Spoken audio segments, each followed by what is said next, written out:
Olá, bem-vindos à Igreja no Mundo, o programa da Fundação AIS, ajuda à Igreja que sofre aqui na sua televisão. Eu sou o Paulo Aido e é sempre um privilégio saber que posso contar com a sua companhia aí, desse lado, para os próximos 50 minutos. Meine Bistum ist Marwa Mokolo. Meine Bistum leidet unter dem Terror der Islamistengruppe Boko Haram. Bruno Ateba, que acabámos de escutar, é o bispo de Maroa Mokolo. Esta diocese fica situada no norte dos Camarões e, como ele acaba de dizer, sofre com o terror do grupo jihadista Boko Haram. Já falámos muito aqui deste grupo terrorista, mas quase sempre a propósito da Nigéria. Mas os seus ataques há muito que superam as fronteiras deste país, lançando o medo e a destruição já numa vasta zona de África.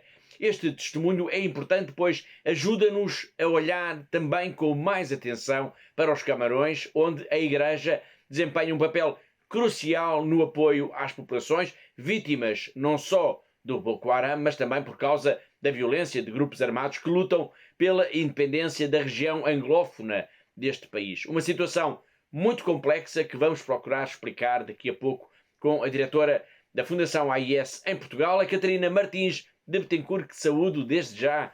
Olá, Catarina. Olá, Paulo, e olá também a todos os nossos telespectadores. Mas vamos começar pela Coreia do Norte, considerado o país mais fechado do mundo e também um dos países mais perigosos em todo o planeta para os cristãos. O relatório da Fundação AIS sobre a liberdade religiosa no mundo foi lançado no dia 22 de junho e de que temos falado abundantemente por aqui no nosso programa, é elucidativo sobre isso. Já iremos falar sobre o relatório, pois agora queremos focar a nossa atenção nas palavras de Dom Lázaro Yong-sik, o prefeito para o dicastério do clero. Este cardeal, que nasceu na Coreia do Sul há 71 anos, esteve recentemente no Brasil e falou, Catarina, de facto, na situação muito difícil que os cristãos enfrentam na Coreia do Norte. Sim, foi o cardeal Lázaro Yong-sik que esteve então de visita ao Brasil e encontrou-se há pouco mais de 2 semanas com os fiéis da paróquia coreana de Santo André, na região de São Paulo, tendo celebrado uma missa para esta comunidade católica oriunda deste país asiático. Portanto, e foi aí, nesse encontro, que ele acabou por falar na situação muito difícil em que vivem os cristãos na Coreia do Norte. Uma situação de quase abandono total. Sim, é verdade, Paulo. Portanto, o cardeal referiu que há mais de 70 anos, ou seja, desde o início da guerra na Península Coreana, que praticamente não há notícias de cristãos, de católicos na Coreia do Norte. E ele disse mesmo que hoje em dia na Coreia do Norte não há bispos, não há padres, portanto, e que a situação de facto é muito dolorosa. Não há bispos nem padres, mas há ainda cristãos, embora as informações sejam muito escassas sobre esta comunidade religiosa que é tão perseguida pelo regime norte-coreano. Mas este não é o único problema, a única fonte de preocupação. Há também sempre presente a ameaça da guerra nesta região. E o cardeal disse também, nesta visita ao Brasil, ter esperança nos esforços diplomáticos e no diálogo para se aliviar um pouco a tensão militar que se faz sentir na Península Coreana. Mais do que esperança, Paulo. Portanto, ele disse mesmo que a Igreja está ativamente a procurar esses canais de diálogo e até já se ofereceu para liderar, se necessário, uma missão à capital da Coreia do Norte. Por falar em diálogo, vamos então referir o relatório da Fundação AIS sobre a liberdade religiosa no mundo, que foi lançado, recordo, na Assembleia da República no dia 22 de junho, pois lá vem perfeitamente referido o desejo do Papa Francisco em visitar a Coreia do Norte. Mas o mais importante mesmo é o retrato que no relatório é feito deste país. E é um retrato muito preocupante. Sim, é um retrato que não deixa margens para dúvidas, Paulo. Portanto, por alguma razão, a Coreia do Norte é considerada como o país mais fechado do mundo e em todos os relatórios, não só no da Fundação AIS, apontam para uma enorme repressão sobre as populações. E também, em concreto, sobre os cristãos. Claro, portanto, o relatório aponta para a existência provável de uma pequena comunidade de católicos, de cristãos, que ainda vivem na Coreia do Norte, mas sob uma grande ameaça, porque caso sejam descobertos pelas autoridades, podem ser deportados para campos de trabalho, como criminosos políticos, ou mesmo até serem mortos, e as suas famílias partilharão também o seu destino. Ou seja, ter de facto uma Bíblia em casa pode significar a prisão ou a morte na Coreia do Norte. Há pouco a Catarina disse que, citando o cardeal Lazarus Yong-sik, que na Coreia do Norte não há bispos nem padres. Isso significa que as dioceses estão, de alguma forma, vacantes. É mesmo esse o termo, Paulo. Portanto, as 3 dioceses da Igreja Católica na Coreia do Norte estão vacantes, mas continuam instituídas à espera de um dia poderem ser retomadas. Portanto, o último bispo de Pyongyang, a diocese que corresponde à capital da Coreia do Norte, Dom Francis Ong-hu, estava dado como desaparecido desde 1949, quando foi capturado pelas autoridades do país, e só em 2012 é que a Santa Sé recebeu a confirmação da sua morte, tendo o seu nome sido já incluído na lista dos 81 mártires coreanos, cuja beatificação está em andamento. Obrigado, Catarina. De facto, tudo é um grande ponto de interrogação quando se fala neste país, a Coreia do Norte. Recentemente, em 2019, houve uma enorme expectativa de que as coisas pudessem mudar um pouco, que pudesse haver, eventualmente, alguma maior liberdade, uma maior abertura durante os encontros entre o então presidente norte-americano, Donald Trump, e o líder coreano Kim Jong-un, mas nem isso resultou. De qualquer forma, apesar de não haver relações diplomáticas entre a Santa Sé e a Coreia do Norte, o Papa Francisco já manifestou o desejo de visitar este país, que sistematicamente vem assinalado a negro ou a vermelho nas cores, nos mapas da liberdade religiosa, como Marta Petrosillo, que até recentemente pertenceu à equipa da Fundação AIS de Itália, explicou aos nossos colegas do Rome Reports. Pope Francis called the recent meeting between Donald Trump and Kim Jong-un a good example of the culture of the encounter. Saluto i protagonisti con la preghiera che tale gesto significativo costituisca un passo ulteriore nel cammino della pace. The meeting between the two leaders lowers international tension and raises the possibility of a progressive opening of North Korea to the world. If this were to happen, it could mean the end of religious persecution against Christian communities in the country.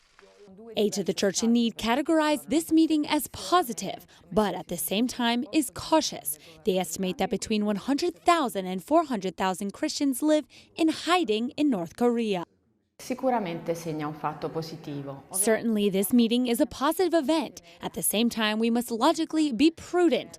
North Korea, as you see behind me, is marked in black. It's one of the countries in the world that persecutes and denies religious freedom the most.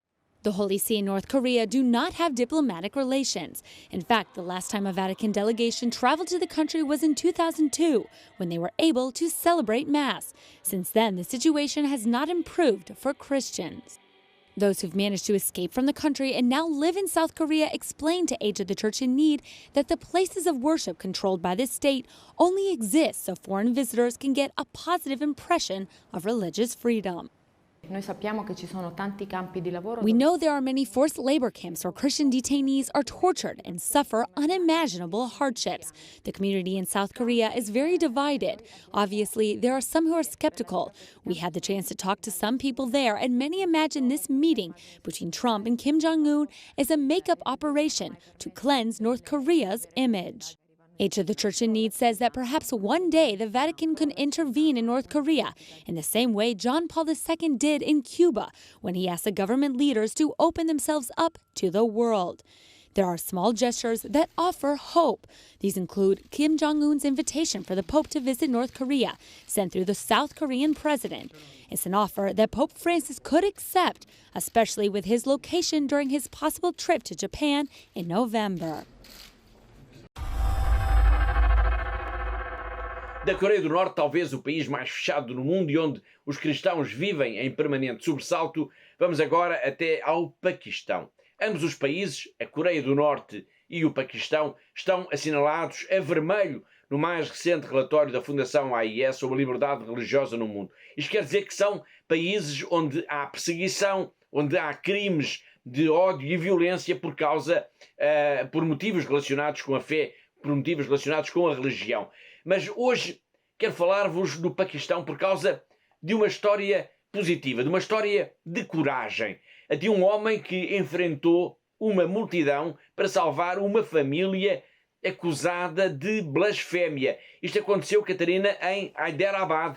Sim, foi em Hyderabad e de facto é uma história invulgar e que por isso também merece ser contada aqui aos nossos telespectadores. Portanto, um homem sozinho enfrentou uma multidão em fúria que procurava atacar uma família hindu que tinha sido acusada de blasfémia. O homem é muçulmano e está ligado, embora indiretamente, à própria fundação AIS. Sim, Ghazi John é o herói desta história, é um muçulmano xiita paquistanês e está profundamente envolvido nas questões do diálogo interreligioso na sua região e participa regularmente em encontros organizados por um frade franciscano, que é parceiro de projetos da Fundação AIS, e foi num desses encontros que ele relatou o que tinha acontecido.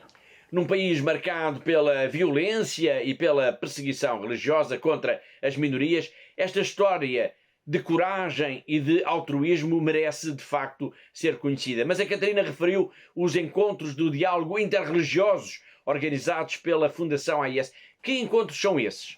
Bom, são encontros que promovem o diálogo entre pessoas de diferentes religiões, com o propósito de aproximar as comunidades, de aliviar as tensões entre as comunidades. Portanto, esses encontros são organizados em Hyderabad pelo frade franciscano Shahzad Kokar, que é um dos parceiros de projetos da Fundação AIS no Paquistão, e estas iniciativas foram iniciadas, digamos desta forma, pelo bispo Dom Samson Shukardin. Encontros de diálogo que são sementes de paz e de harmonia, permitindo que as pessoas se vão conhecendo melhor. Sim, claro, Paulo. Portanto, estas iniciativas de diálogo são também importantes para que a comunidade local compreenda que a exclusão e a discriminação das minorias está presente no dia-a-dia e deve ser combatido. O relatório da Fundação AIS sobre a liberdade religiosa no mundo, lançado no dia 22 de junho na Assembleia da República em Lisboa, explica isso de forma muito clara. De forma clara, através de exemplos de discriminação que são abundantes, infelizmente, na sociedade paquistanesa. Que exemplos são apresentados no relatório? Bom, por exemplo, são vários, Paulo, mas, por exemplo, recordo-me de casos relacionados, por exemplo, com os anúncios públicos de emprego para trabalhadores nas áreas do saneamento, ou para varredores de rua, ou para limpadores de esgotos, e que são reservados apenas a não muçulmanos. Ou seja, mesmo a nível público, a nível do Estado, há trabalhos de primeira e de segunda categoria, sendo que os empregos menos qualificados, ou mais duros, ou considerados como indignos, são apenas destinados para as pessoas que pertencem às minorias religiosas. A questão da discriminação das minorias religiosas foi um dos temas que Dom Sebastian Shaw referiu quando recentemente esteve em Portugal para a inauguração de uma exposição da Fundação AIS em Évora. Mas o arcebispo de Lahore falou também da violência contra os cristãos no seu país e disse, por exemplo, que o próprio governo tem pedido ajuda para a proteção das igrejas. Sim, ele disse isso e isso é de facto também um bom exemplo, Paulo, do estado de degradação da segurança no Paquistão no que diz respeito às minorias religiosas. Portanto, quando é o próprio governo que pede aos cristãos para garantirem a segurança das suas igrejas, das suas capelas e dos centros paroquiais, está tudo dito. E ele referiu até um caso concreto que ocorreu em 2015 de um jovem que deu a vida para evitar um atentado terrorista numa igreja. Sim, Dom Sebastião Shaw lembrou de facto a história de Akash Bashir, um jovem que morreu para evitar um ataque a uma igreja em Lahore em março de 2015. Portanto, ele deu a vida para impedir que acontecesse uma verdadeira tragédia se o terrorista tivesse conseguido entrar dentro da igreja e deflagrar a bomba que trazia consigo. Esta história de coragem de Akash Bashir, de que falou Dom Sebastian Shaw, é exemplo também dos mártires de que o Papa Francisco estava a pensar quando, a 5 de julho, publicou, Catarina, uma carta em que instituiu a Comissão dos Novos Mártires. Sim, a Comissão dos Novos Mártires, Testemunhas da Fé. Portanto, no dicasteiro da causa dos santos, e que tem como propósito, de facto, elaborar um catálogo, uma lista com todas aquelas pessoas que derramaram o seu sangue por Cristo, assumindo a sua fé até às últimas consequências. A ideia, Paulo, é fazer este levantamento exaustivo em relação a este século, ou seja, desde o ano 2000. E esta lista refere-se apenas aos católicos? Não, o Papa deixou isso bem claro, Paulo. Portanto, o objetivo é fazer uma lista e procurar todos os nomes de todas as denominações cristãs e não apenas relativamente aos católicos. Obrigado, Catarina. A partir de agora vamos também tentar trazer aqui ao nosso programa a memória de todos destas histórias dos novos mártires da Igreja, destes novos mártires da fé. E um deles, nem de propósito, é de facto Akash Bashir, de que estávamos a falar. Ele foi um herói da fé e a sua história não pode mesmo ser esquecida. Tinha apenas 18 anos quando deu a vida para salvar as vidas de centenas de fiéis que estavam na igreja em Lahore naquele domingo de março de 2015. Akash was 18 years old when he stopped a suicide bomber from entering our church in Lahore. He was a volunteer to guard the church. There were more than 2,500 people that day in St. John's Catholic Church. Mass was being celebrated. He saw a man trying to storm into the church. The man said he had a bomb, but Akash didn't move. He held the terrorists to keep him from entering the church. The bomber blew himself up. Akash was killed instantly, but he saved many.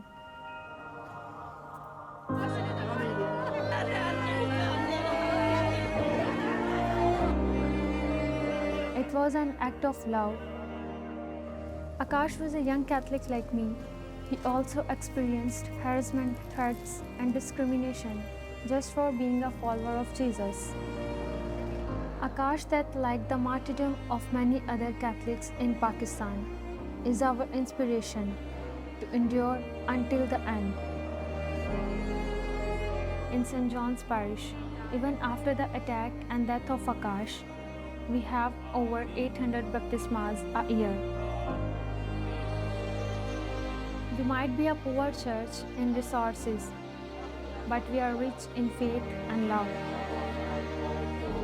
I wonder if I could do the same as Akash. Even to convert to Islam would make our lives easier, but we don't. Every time I think of his death, I remember St. John's Gospel. There is no greater love than to lay down one's life for one's friend.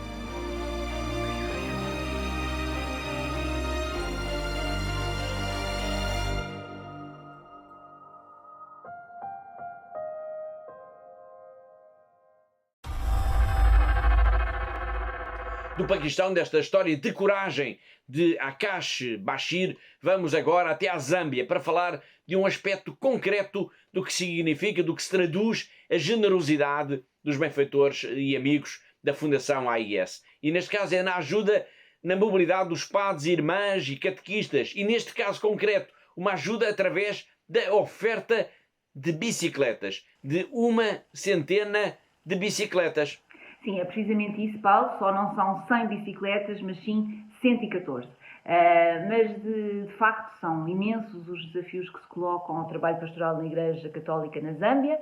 Portanto, a falta de estradas ou a falta ou a péssima qualidade das estradas que existem é, de facto, um dos maiores problemas para que os padres, as irmãs, os catequistas têm de enfrentar diariamente. E, por isso, a Fundação AIS decidiu apoiar, então, a Diocese de Cripa com estas 114 bicicletas. Podemos dizer, Catarina, que a partir de agora os catequistas da Zâmbia passaram a ter outra pedalada. Mas falemos também um pouco do país. A Zâmbia é uma nação estável no contexto africano, mas muito pouco desenvolvida. Sim, podemos dizer isso, Paulo. Portanto, a Zâmbia é um país situado no sul de África, sem costa marítima e é um dos países mais estáveis do continente africano. No entanto, continua a enfrentar grandes problemas, a pobreza, a falta de infraestruturas, quer nas áreas da saúde, da educação, dos transportes públicos, são, por exemplo, alguns dos problemas que estão a ser colocados à população de cerca de 17 milhões de pessoas, em que na sua esmagadora maioria, cerca de 90%, são cristãos. E no apoio à igreja local, a questão de que falávamos da mobilidade dos sacerdotes e das religiosas ou dos catequistas é de facto essencial. Bom, é essencial aqui em todo o continente africano, Paulo, como em quase todos os países de África. Portanto, as paróquias da Zâmbia cobrem vastas áreas e incluem numerosas pequenas aldeias, distantes entre si, por vezes várias dezenas de quilómetros. Portanto, não sendo possível à Igreja construir ou consertar as estradas existentes, há que, de facto, encontrar uma forma de facilitar a missão dos que têm de viajar para que possam ir ao encontro dos fiéis. E é aqui que entram, então, estas bicicletas que foram dadas pela Fundação AIS. Ao longo dos últimos anos, o apoio da Fundação AIS para com a Igreja Católica da Zâmbia tem sido bastante vasto e inclui, além das bicicletas de que estivemos a falar, também a construção e manutenção de edifícios e a ajuda também na subsistência das comunidades religiosas, como é o caso, por exemplo, dos carmelitas descalços oriundos da Índia e que estão a desenvolver o seu trabalho missionário na Diocese de Chipata. Hello, my dear brothers and sisters in Christ. I am Father Jacob Axi Alangal OCD, the coordinator of mission, OCD Carmelite Mission in Zambia. I am here to thank all of you, my dear benefactors, for the generous help that you have rendered to us through Aid to Church in Need. Since 2014, we are working in Zambia as missionaries. With the great help that you have rendered to Aid to Church in Need, now we have a house to live in the remote part of Zambia, in the diocese of Chipata. We divided our activities into 4 fields, namely pastoral field, health, education and social. And we made a master plan for the coming years, for the 15 years to come, what we should do. And our primary aim was to live with the poor people in their life situation in their own villages. Pastorally, we are doing evangelization to the people, those who have never heard of Jesus Christ. And we do not have a new method of preaching Jesus to them. We have the old method, in German we say, uralte Methode. We go by foot from place to place. So the furthest place we went by car about half an hour, then from there 2 hours in a boat through the river of Luangwa, where we saw a lot of crocodiles and hippos. And we reached there after 9 hours of journey on foot. And there were people waiting for us who have not heard about Jesus. We are able to do these missions with the help of you benefactors that we received through Aids to Church. Now I am here representing all the OCD members of the mission in Zambia to thank each one of you wholeheartedly. May God bless you and reward you richly for your generous sacrifice.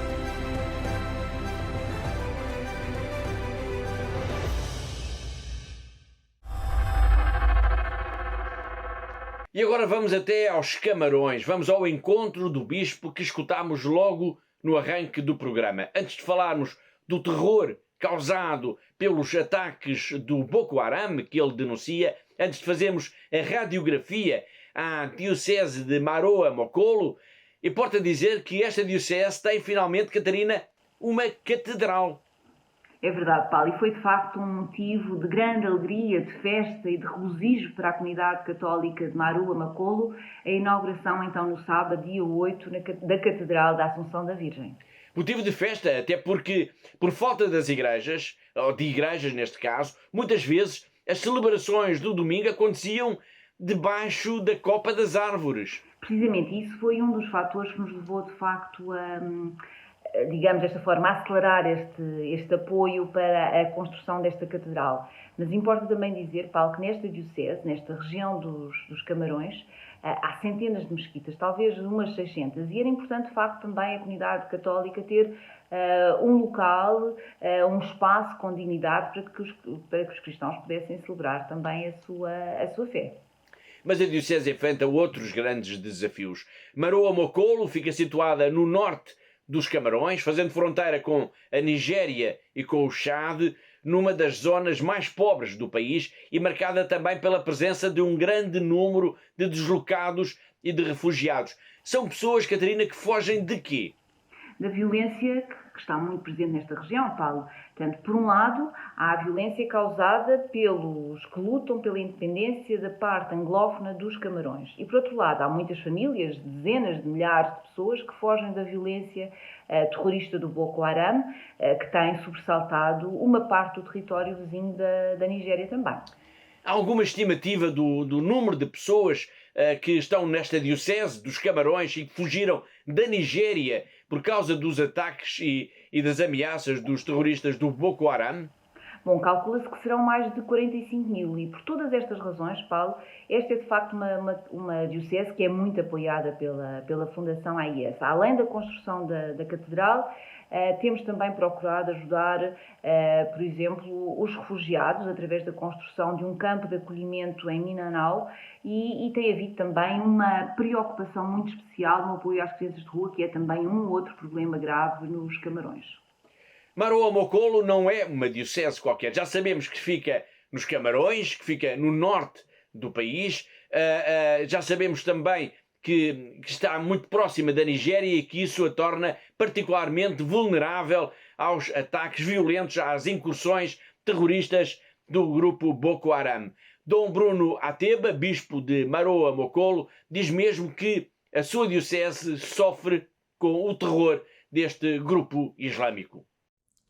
Ich bin Bischof Bruno Ateba, Pallottiner aus Kamerun. Seit 2014 bin ich Bischof im Norden Kameruns. Mein Bistum ist Maroa Mokolo. Mein Bistum leidet unter dem Terror der Islamistengruppe Boko Haram.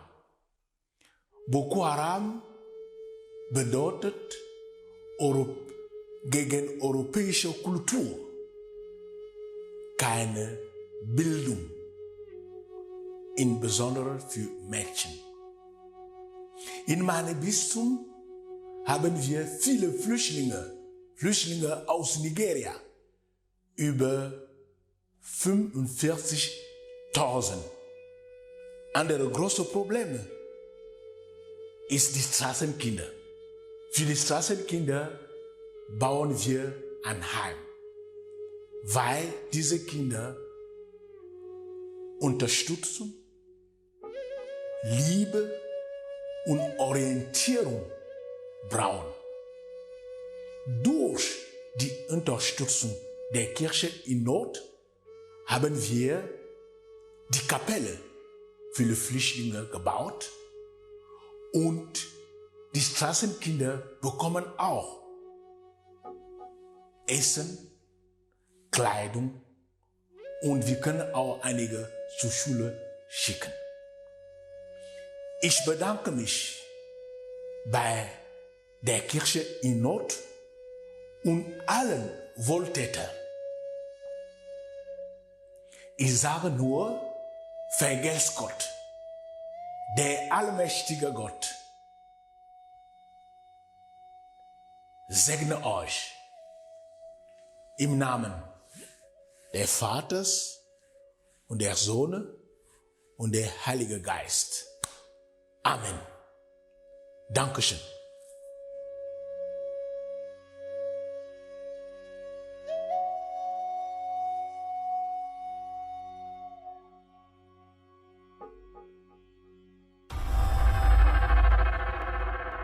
A ainda pelo norte dos Camarões, e para ficarmos a conhecer um pouco melhor a realidade deste país africano, vamos agora ao encontro de outro bispo. Vamos ao encontro de Dom Barthélemy Yaoda, que é responsável pela diocese de Yagoa. Também aqui se sente e muito a presença ameaçadora do Boko Haram, que tem vindo a agravar com os seus ataques a pobreza que já se vive, a grande pobreza em que vive a população. E vamos escutar o bispo de Yagoa, porque ele fez questão de gravar esta mensagem. Para quê? Para agradecer a ajuda da Fundação AIS. Sem essa ajuda não seria possível à comunidade cristã sustentar os seus sacerdotes ou, por exemplo, construir ou reparar as suas capelas e igrejas. Alors, je suis Monseigneur Barthélemy Yaoda du diocèse de Yagoua à l'extrême nord du Cameroun. Je donne un grand merci à tous ceux qui travaillent ici à l'église en détresse et à tous les bienfaiteurs parce que l'église en détresse nous aide pour la formation des prêtres, nous aide pour les intentions des messes, pour la construction des chapelles.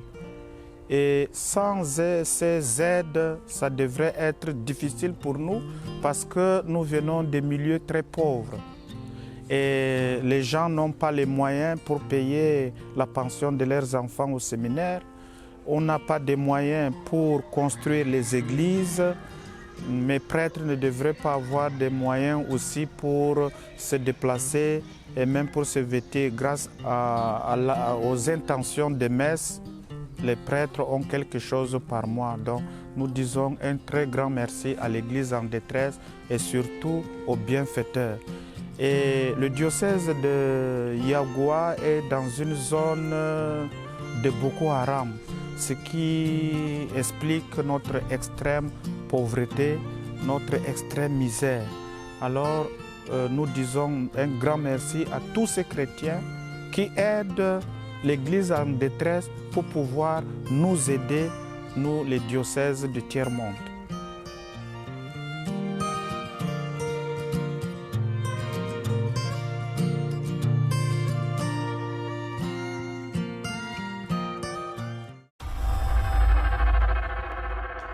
Faltam 2 semanas, mais coisa, menos coisa, para o início da Jornada Mundial da Juventude em Lisboa. Em muitos lugares, em muitos países, muitos jovens estão já a fazer as malas, a preparar as suas coisas, a prepararem-se para a grande jornada. Mas hoje não vou falar destes jovens, mas sim dos que não virão a Lisboa. É o caso de Carlos, ou Carlitos, como é conhecido na sua rua, no seu bairro. Carlitos é cubano. Como ele nos vai contar já de seguida, a vida não é fácil em Cuba. Sobrevive-se neste país. Ele criou uma empresa para ter trabalho. O que é que ele faz? Bom, ele é taxista. Só que nem sequer tem carro. Transporta as pessoas na sua motorizada. E depois ainda ajuda os pais na pequena quinta, onde tem uma horta e alguns animais. Carlitos não vem a Lisboa, tal como nenhum dos seus amigos. Não têm sequer dinheiro para os bilhetes, mas também não têm passaporte. Carlitos não vem a Lisboa, mas já arranjou maneira de celebrar também a sua fé com a alegria que se espera dos jovens. Como é que ele vai fazer isto? Organizando em Havana uma festa e convidando as pessoas para virem à igreja, para celebrarem, para se alegrarem na casa de Jesus. Hi, I am Carlos, the comic Carlito in my town. I am from Cuba. This is how we live. We are not rich, but we manage. To make a living, I have my one-man taxi company. After work, I help my parents in the farm. Family is very important in our Latin culture. That's why we celebrate together as much as possible. With my friends, we do social network the traditional way. Internet is very limited. That is why we meet, chat, and play face to face. Because you cannot be happy alone. That is why what today could be an amazing experience for us, but we cannot be there. None of us has enough money, passport, or visa, and etc., etc., etc. But we never give up. We decided to organize in Havana an event with similar experience and activities. We are going from town to town, door by door, inviting all people to join our celebration. Because for us, church is a place of worship and a place to rejoice with Jesus. We cannot be in Krakow, but be sure we will join you in our prayers. Somos Cuba!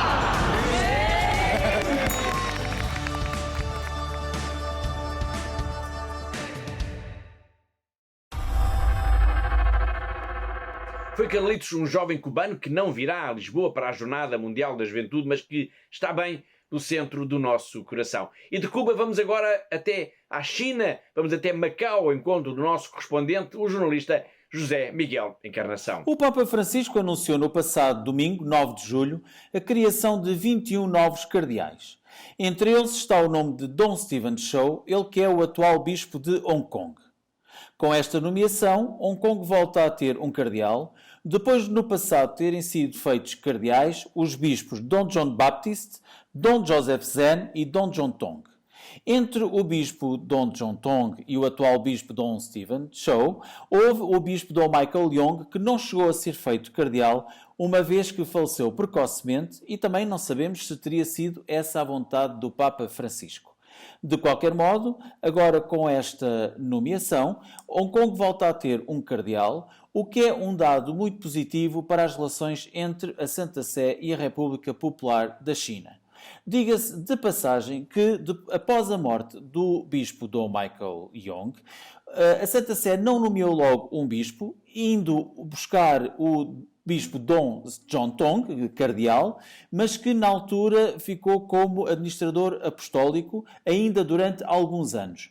Finalmente, em dezembro de 2021, o bispo Dom John Tong cedeu o seu lugar ao atual bispo Dom Stephen Chow, que assumiu funções em dezembro de 2021. Agora, passado pouco mais de um ano, o bispo Dom Stephen Chow é assim elevado a cardeal para grande alegria dos fiéis da região administrativa especial de Hong Kong.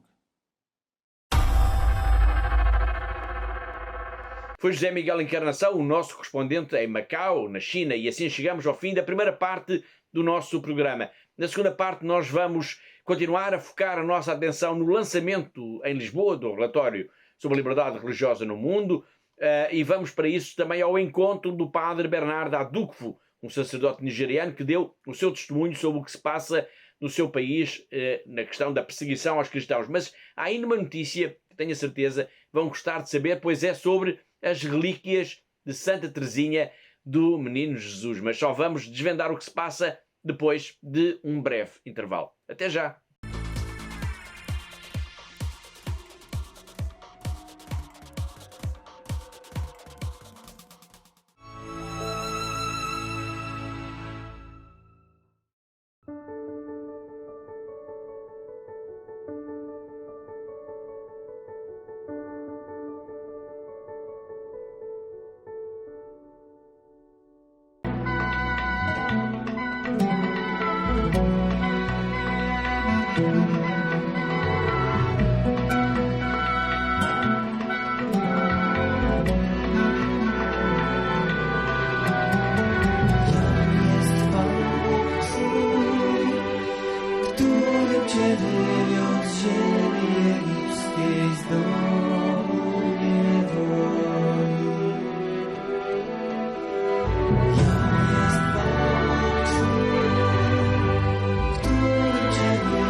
Icona Ulebi, Icona Jezebel.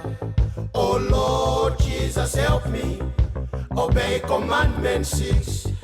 Icona Ulebi, Icona Jezebel. Oh Lord Jesus, help me obey commandment 6.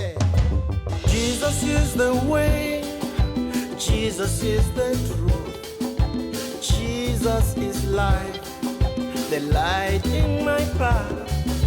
Deliver me from evil, help me overcome. Oh Jesus, oh Jesus, oh Jesus, oh Jesus, yeah. I can say, Jezebel. Oh Lord Jesus, help me obey commandments. I can see Our ultimate end will depend on our decision. Choosing truth or not with its power and precision to set us free responsibly for the fullness of love to the end. set me free, yeah. Our ultimate end will depend on our decision. Choosing truth or not with its power and precision to set us free responsibly for the fullness of love to the end. Set me free, yeah. Deceit and deception. We need divine protection. Divine protection. Deceit and deception. We need divine protection. We need divine protection. Deceit and deception. Rescue me. We need divine protection. We need divine protection. Deceit and deception. Rescue me. We need divine protection. We need divine protection. Oh, Kyrie.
Wielki spokój tutaj mam, czuję w Tobie cały świat.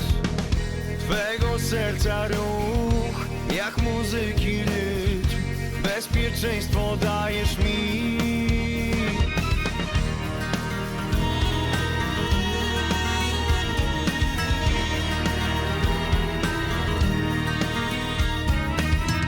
Chcę móc poczuć świata smak, chcę zobaczyć wiele barw i powietrza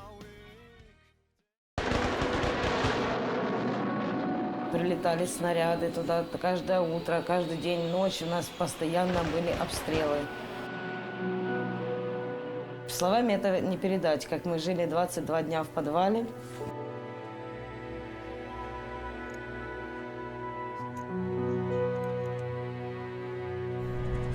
Спали на полу, ели то, что приходилось найти нам в магазине. Нам был этот шаг перешагнуть, просто выйти с этого бомбоубежища. Я не знаю, насколько, но мне надо было спасать своих детей, свою семью. Я взяла иконы, взяла детей, мы всех собрали и начали в ту машину залазить. Нам 9 человек было. Это было настолько страх, чтобы мы этот момент, хотя бы там километра 3-4 мы проехали, чтобы нас не убило. Мы в Запорожье на Львовском поезде, мы добрались вот сюда, да. Волонтеры нас встретили, привезли в дом паломников. Это Очень спасибо им большое, директорам и вообще этой церкви, что нас приютили, нас здесь кормят, нам здесь спокойно, мы не слышим этих взрывов. Вся наша семья уцелела, слава Богу. Самое главное, это вот мы все живы.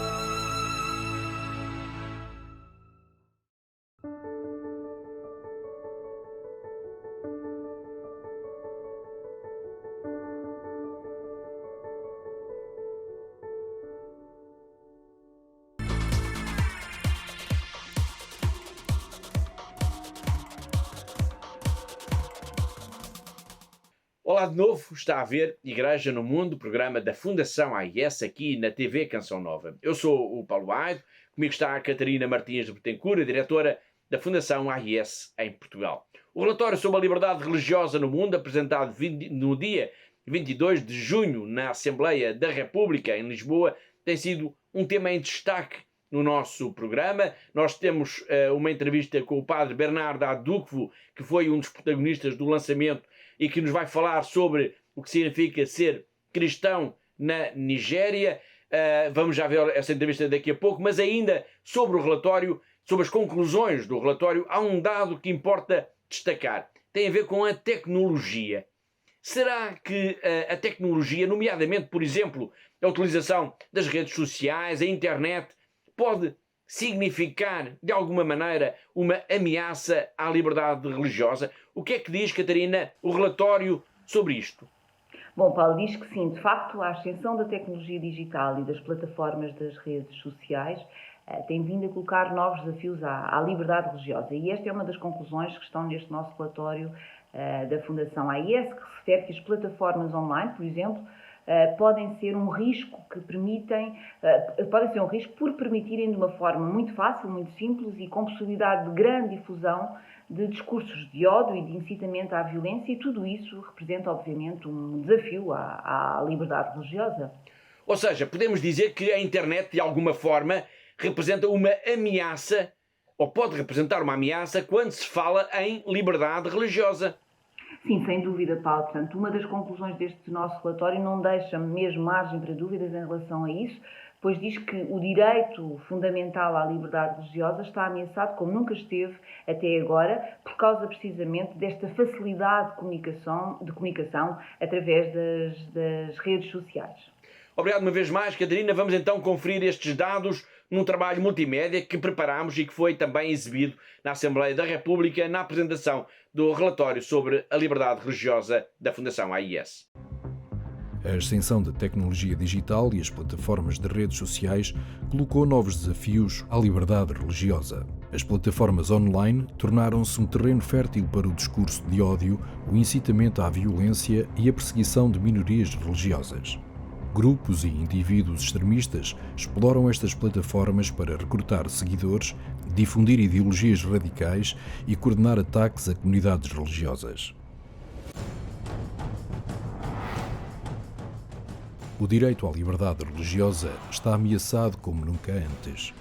A capacidade de exercer este direito, de dar testemunho por palavras e atos, de liberdade de pensamento, de consciência e de religião, é a marca distintiva de qualquer sociedade verdadeiramente livre e justa. O contrário, o processo de silenciar ou marginalizar aqueles que dão testemunho da sua consciência e crenças religiosas, é o antecedente de perseguições mais graves. Não feche os olhos à perseguição religiosa.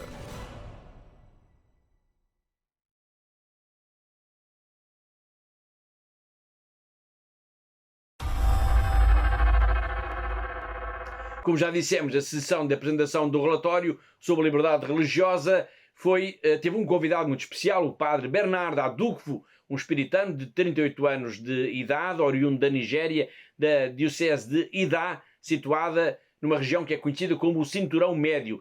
Ele está em Portugal há cerca de 9 anos e pouco antes da apresentação do relatório nós entrevistámos este sacerdote para que ele nos contasse de viva voz o que é que significa ser cristão na Nigéria. Quais são os desafios, as maiores dificuldades que os cristãos enfrentam neste país, nomeadamente por causa dos ataques dos terroristas do Boko Haram, e hoje já falámos aqui do Boko Haram, mas também dos pastores nómadas Fulani, cada vez mais agressivo, e de outros grupos que ameaçam as pessoas e que fazem, de alguma forma, do medo um negócio cada vez mais lucrativo. Aquilo que estamos a viver neste momento é mais do que questão da Boko Haram. Há muitos grupos que estão a surgir que nós mesmos não conhecemos. Agora está a espalhar.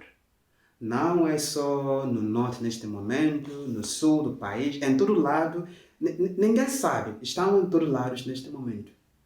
Os grupos estão a surgir, como o governo de Nigéria não está a fazer nada sobre a situação. Muitos grupos estão a surgir que não é conhecido mesmo. Podemos dizer, em sua opinião, que o rapto de pessoas é um negócio cada vez mais forte na Nigéria? Posso dizer que, neste momento, é mais ou menos um negócio. Porque uma pessoa é raptada e depois vão pedir, talvez, 5 milhões, 6 bilhões, e quem tem dinheiro paga. 6 milhões de dólares da Nigéria corresponde a quanto? Não. Nigéria usamos Naira. Naira, sim. 6 milhões Nigerian currency. É bastante dinheiro. Sensivelmente. Sim, é bastante dinheiro para quem não tem. Mas pode quanto é que isso pode corresponder mais ou menos? Não posso traduzir para euros, porque euros é mais, tem valor mais do que o nosso dinheiro. Mas para quem está a viver na Nigéria neste momento... É muito dinheiro. É muito dinheiro. Portanto, há cada vez mais grupos armados, enfim, malfeitores, que usam os raptos... Que não são conhecidos. Que não são conhecidos. Que não são conhecidos neste momento. A gente fala mais de Boko Haram e o grupo de Fulani, mas há outros que não são conhecidos, que estão a surgir. E assim, com estes exemplos da violência sobre os cristãos da Nigéria, trazidos até nós pelo padre Bernardo Adukwu, chegamos praticamente ao fim do programa desta semana. Mas falta ainda uma notícia que tenho a certeza muitos telespectadores vão gostar de saber. É que Lisboa vai acolher em agosto, durante os primeiros 4 dias da Jornada Mundial da Juventude, as relíquias de Santa Teresinha do Menino Jesus. E falo disto também porque a devoção a Santa Teresinha está presente em muitos dos lugares, Catarina, onde está também presente a Fundação AIS. É verdade, Paulo, e são inúmeras as paróquias, as igrejas, os movimentos que são consagrados a esta santa em todo o mundo e em muitos lugares onde a Fundação AIS está presente por apoiar alguma missão, por estar a ajudar, por exemplo, na reconstrução de alguma igreja ou seminário, ou até, por exemplo, de ajudar na subsistência dos sacerdotes, das religiosas. Portanto, em muitos destes lugares percebemos que, de facto, a devoção a Santa Teresinha do Menino Jesus é uma realidade bem concreta no mundo. As relíquias da maior santa dos tempos modernos, como na expressão do Papa Pio X, vão estar expostas, portanto, em Lisboa, na igreja de São Luís dos Franceses. Sim, vai ser na igreja de São Luís dos Franceses, em Lisboa, ao lado da Casa do Alentejo, ali muito próximo do Coliseu de Lisboa, e vai acolher então durante os primeiros 4 dias de agosto as relíquias de Santa Teresinha do Menino Jesus. Portanto, a presença das relíquias da Santa Teresinha do Menino Jesus na cidade de Lisboa tem de facto um significado muito especial, porque é uma altura em que celebramos os 150 anos do seu nascimento, mas também os 100 anos da sua beatificação. Falamos de Santa Teresinha do Menino Jesus, cujas relíquias vão estar em Lisboa durante os primeiros 4 dias da Jornada Mundial da Juventude, relíquias que ainda recentemente estiveram em exposição no Vaticano. E o Papa Francisco, que é, como todos sabem, um grande devoto também de Santa Teresinha, aproveitou essa oportunidade para falar um pouco desta jovem doutora da Igreja que tinha o sonho de ser missionária e que, por ser precisamente padroeira das missões, está também muito próxima da Fundação AIS, está muito próxima dos padres, das irmãs e dos catequistas que todos os dias, com o apoio da Fundação AIS, são uma presença fraterna nos 4 cantos do mundo. Sono qui davanti a noi le reliquie di Santa Teresa di Gesù Bambino, patrona universale delle missioni. È bello che ciò accada mentre stiamo riflettendo sulla passione per l'evangelizzazione, sullo zelo apostolico. Oggi dunque lasciamoci aiutare dalla testimonianza di Santa Teresina. Lei nacque 150 anni fa e in questo anniversario ho intenzione di dedicare una lettera apostolica. È patrona delle missioni, ma non è mai stata in missione. Come si spiega questo? Era una monaca carmelitana e la sua vita fu all'insegna della piccolezza e della debolezza. Lei stessa si definiva un piccolo granello di sabbia, di salute cagionevole, e morì a solo 24 anni. Ma se il suo corpo era infermo, il suo cuore era vibrante, era missionario. Nel suo diario racconta che essere missionaria era il suo desiderio e che voleva esserlo non solo per qualche anno, ma per tutta la vita, anzi, fino alla fine del mondo. Teresa fu sorella spirituale di diversi missionari. Dal monastero le accompagnava con le sue lettere, con la preghiera e offrendo per loro continui sacrifici. Senza apparire intercedeva per le missioni, come un motore che nascosto dà a un veicolo la forza per andare avanti. Tuttavia dalle sorelle monache spesso non fu capita, ebbe da loro più spine che rose, ma accettò tutto con amore, con pazienza, offrendo insieme alla malattia anche i giudizi e le incomprensioni. E lo fece con gioia, e lo fece per i bisogni della Chiesa, perché, come diceva, fossero sparse rose su tutti, soprattutto per il più lontano.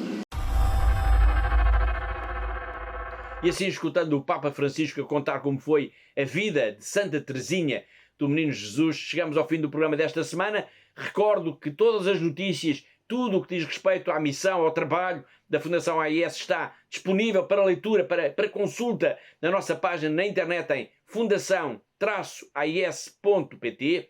E resta-me ainda, claro, agradecer a colaboração da Catarina, a diretora da Fundação AIS, assim como de todos os que ajudaram a produzir, a editar e a levar até si este programa. Já sabe, conto consigo, sempre aí desse lado, na próxima semana. Até lá, se Deus quiser.